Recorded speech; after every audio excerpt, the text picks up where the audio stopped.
Assalamualaikum warahmatullahi wabarakatuh. Yang terhormat dosen pengampu mata kuliah teori bilangan Bapak Dr. Pep Rudal Zanu, SPD, MSI, serta teman-teman sekalian yang saya banggakan. Kami dari kelompok 2 akan mempresentasikan materi yang sangat menarik dan historis dalam matematika, yaitu teorema sisa Cina.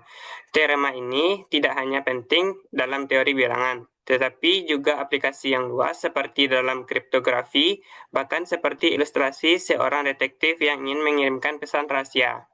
Kami harap presentasi kali ini dapat memberikan pemahaman yang jelas mengenai konsep dan cara kerja teorema sisa Cina. Baik, langsung saja kita mulai.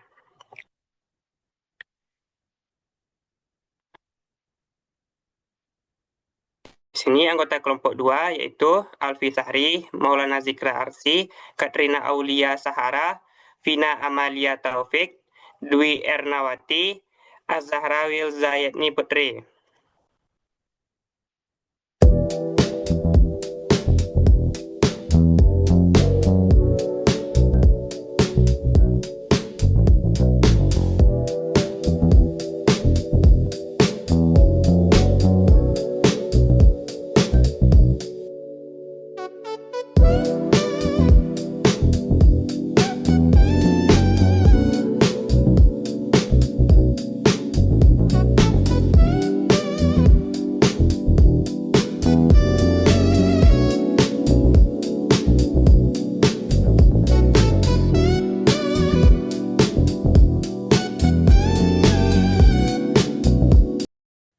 Apa sih teorema sisa Cina itu?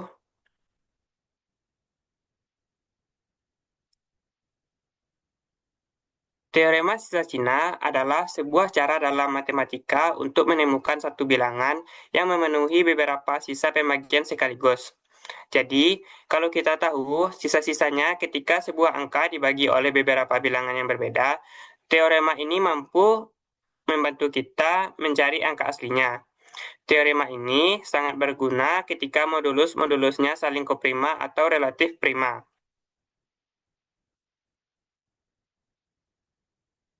Apa itu relatif prima? Relatif prima atau koprima artinya dua bilangan yang tidak punya faktor persekutuan selain angka 1. Dengan kata lain, FPB-nya sama dengan 1. Contoh mudahnya 6 dan 7. FPB-nya sama dengan 1, artinya itu koprima. Kemudian 7 dan 11. FPB-nya sama dengan 1, juga koprima. Dan yang terakhir 10 dan 12, yaitu FPB-nya sama dengan 2, bukan koprima. Kenapa penting? Dalam teorema sisa Cina, modulus-modulusnya harus koprima, supaya solusinya pasti ada dan solusinya unik dalam satu rentang tertentu.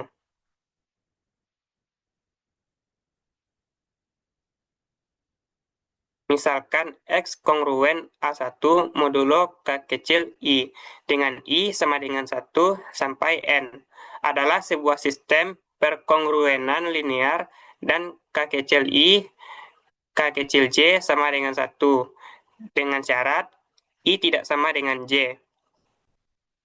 Sistem perkongruenan tersebut memiliki solusi bersama modulo K besar yang tunggal dan K besar sama dengan K kecil 1 dikali sampai K kecil N.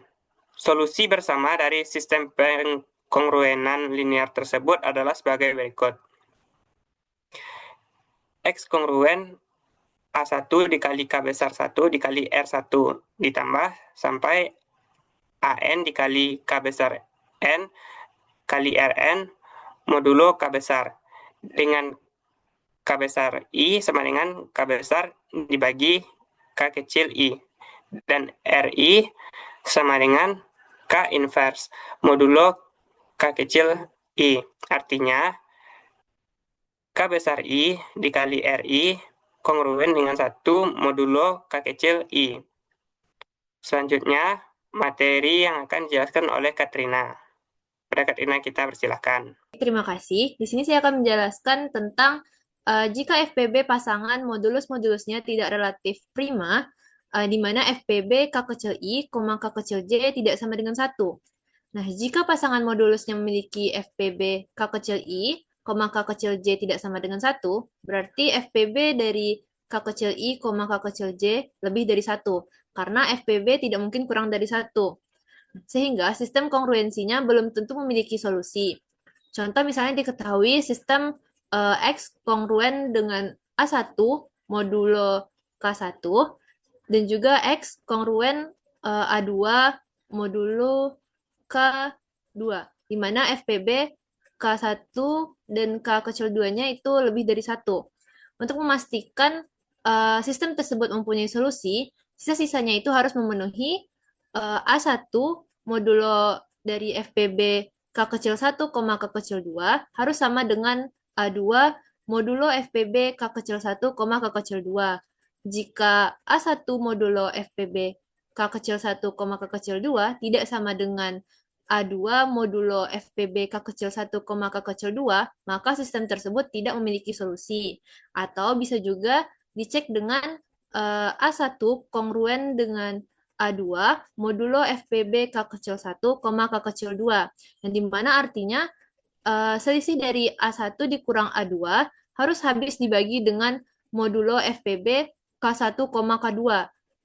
Jika A1 dikurang A2-nya tidak habis dibagi oleh modulo FPB K1, K2, maka sistem tersebut tidak mempunyai solusi.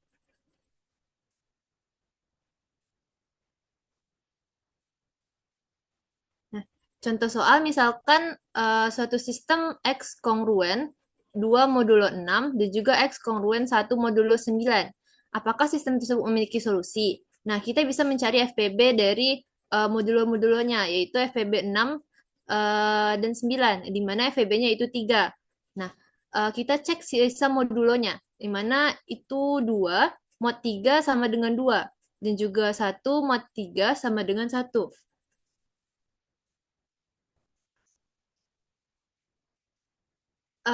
Dikarenakan sisa modulo 3-nya tidak sama, yang dimana 2 modulo 3 sama dengan 2, dan 1 modulo 3 sama dengan 1. Nah, kan tidak sama, maka sistem tersebut tidak mempunyai solusi. Atau bisa juga dicek, ketika 2 dikurang 1 itu sama dengan 1. 1 itu tidak habis dibagi oleh FPB 6,9, yaitu 3, maka sistemnya tidak mempunyai solusi.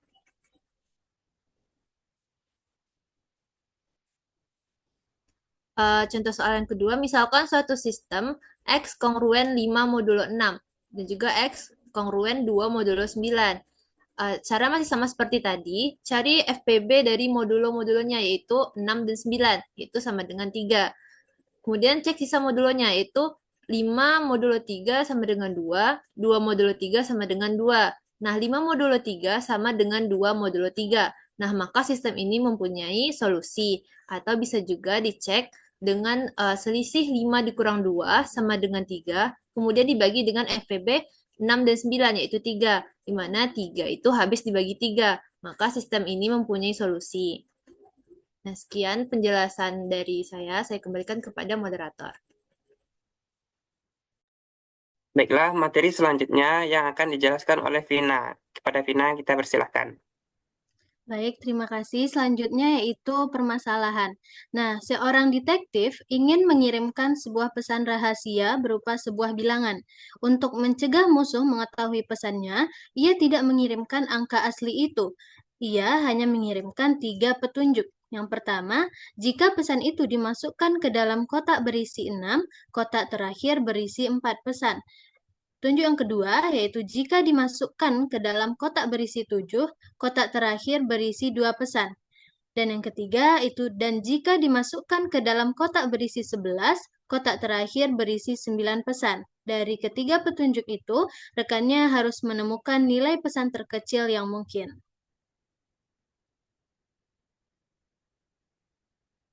Nah, selanjutnya yaitu kaitan dengan teori bilangan. Masalah ini merupakan contoh sistem kongruensi linear yang digunakan untuk mencari bilangan terkecil n yang memenuhi, yaitu n kongruen 4 modulo 6, n kongruen 2 modulo 7, dan n kongruen 9 modulo 11.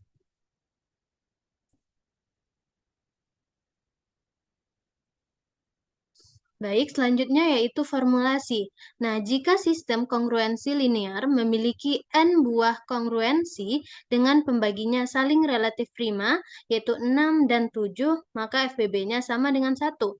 6 dan 11 itu FBB-nya juga sama dengan 1, dan juga 7 dan 11 FBB-nya sama dengan 1. Maka, kongruensi tersebut memiliki solusi tunggal modulo hasil kali semua pembaginya. Sehingga K besar sama dengan K kecil 1 dikali K kecil 2 dikali dengan K kecil 3 sama dengan 6 dikali 7 dikali 11. Sehingga diperoleh K besar sama dengan 462.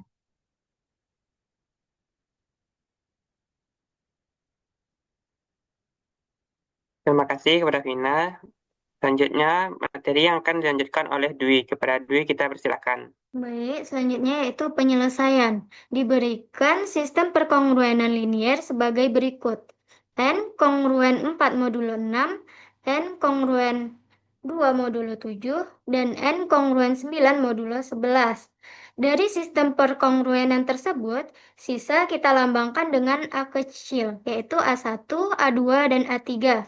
Yang dimana A1-nya sama dengan 4, A2 sama dengan 2, dan A3 sama dengan 9. Dan modulonya kita lambangkan dengan K kecil, yaitu K1 sama dengan 6, K2 sama dengan 7, dan K3 sama dengan 11. Kemudian, kita mencari nilai K besar, yang dimana yang sudah diketahui dalam formulasi, yaitu K besar sama dengan K kecil 1 dikali K kecil 2 dikali K kecil 3. Sama dengan 6 dikali 7 dikali 11. Maka diperoleh K besarnya 462.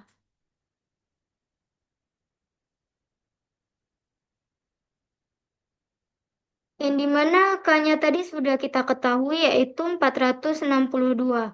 Kemudian kita mencari nilai K besarnya untuk setiap modulo.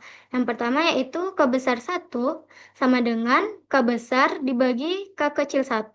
Sama dengan 462 dibagi 6. Hasilnya 77. K2, K besar 2 sama dengan K besar dibagi K kecil 2. Sama dengan 462 dibagi 7. Sama dengan 66. K besar 3 sama dengan K besar dibagi K kecil 3 sama dengan 462 dibagi 11 sama dengan 42.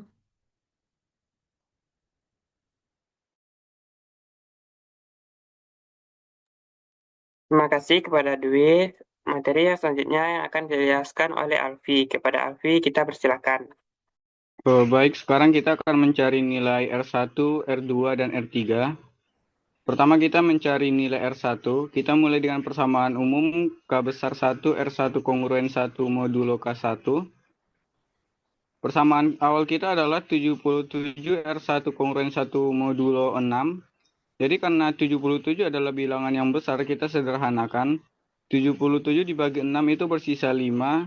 Sehingga persamaan menjadi 5R1 kongruen 1 modulo 6.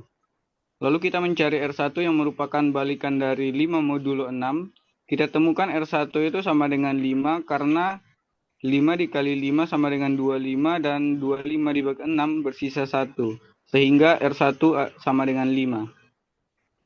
Lalu kita cari nilai R2 menggunakan persamaan umum yaitu K besar 2R2 kongruen 1 modulo K kecil 2. Persamaan awal kita adalah 66 R2 kongruen 1 modulo 7. Lalu kita sederhanakan 66-nya. 66 dibagi 7 bersisa 3 sehingga persamaannya menjadi 3R2 kongruen 1 modulo 7. Lalu kita cari R2 yang merupakan balikan dari 3 modulo 7. Kita temukan bahwa R2 itu sama dengan 5 karena 3 dikali 5 itu sama dengan 15 dan 15 dibagi 7 itu bersisa 1 sehingga R2 juga 5.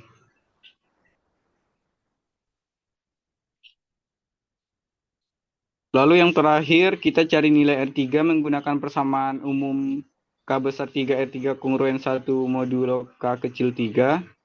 Persamaan awal kita yaitu 42 kongruen 1 modulo 11.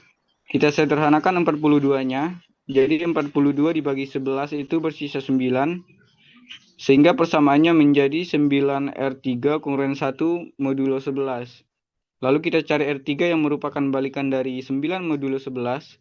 Kita temukan R3 itu sama dengan 5 karena 9 dikali 5 itu sama dengan 45. Dan 45 dibagi 11 itu bersisa 1. Sehingga R3 juga 5. Sehingga kita mendapatkan nilai R1, R2, dan R3 itu sama yaitu 5. Sekian dari saya kembalikan kepada moderator. Baik, terima kasih Alfi. Materi selanjutnya yang akan dijelaskan oleh Zahra. Kepada Zahra, kita persilahkan. Baik, selanjutnya kita akan mencari solusi untuk sistem pengkongruenan linear ini. Nah, didapat formulanya itu N kongruen A1 K1 kali R1 ditambah A2 dikali K2 dikali R2 ditambah A3 dikali K3 dikali R3 modulo K.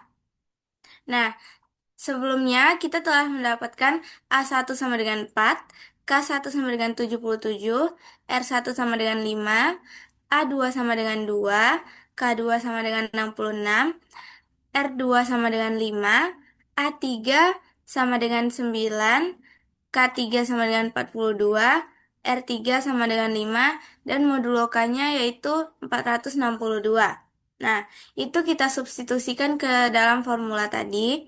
Didapat 4 dikali 77 dikali 5, yaitu 1540. Lalu 2 dikali 66 dikali 5, yaitu 660. Dan 9 dikali 42 dikali 5, yaitu 1890.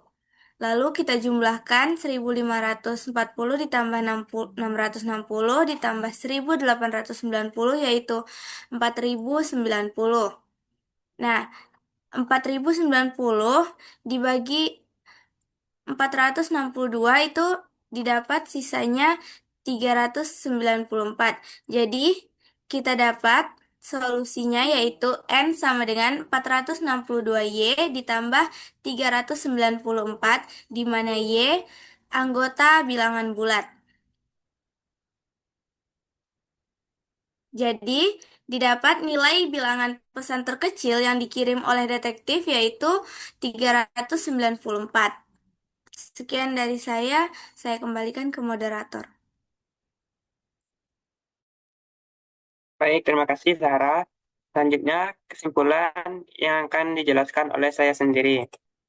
Nah, sebagai penutup dari presentasi kami, berikut adalah poin kunci mengenai teorema sisa Cina yang perlu kita ingat. Teorema sisa Cina adalah cara untuk menemukan satu bilangan tunggal yang memenuhi beberapa sisa pembagian kongruensi secara bersamaan. Yang kedua, syarat mutlak atau koprima.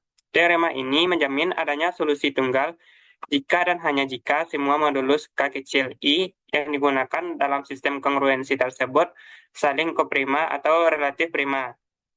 Artinya, FPB dari setiap pasangan modulus yang harus sama dengan 1, kalau untuk kasus non-koprima, jika modulus-modulusnya relatif prima, FPB besar dari 1, maka sistem kongruensi tersebut belum tentu memiliki solusi.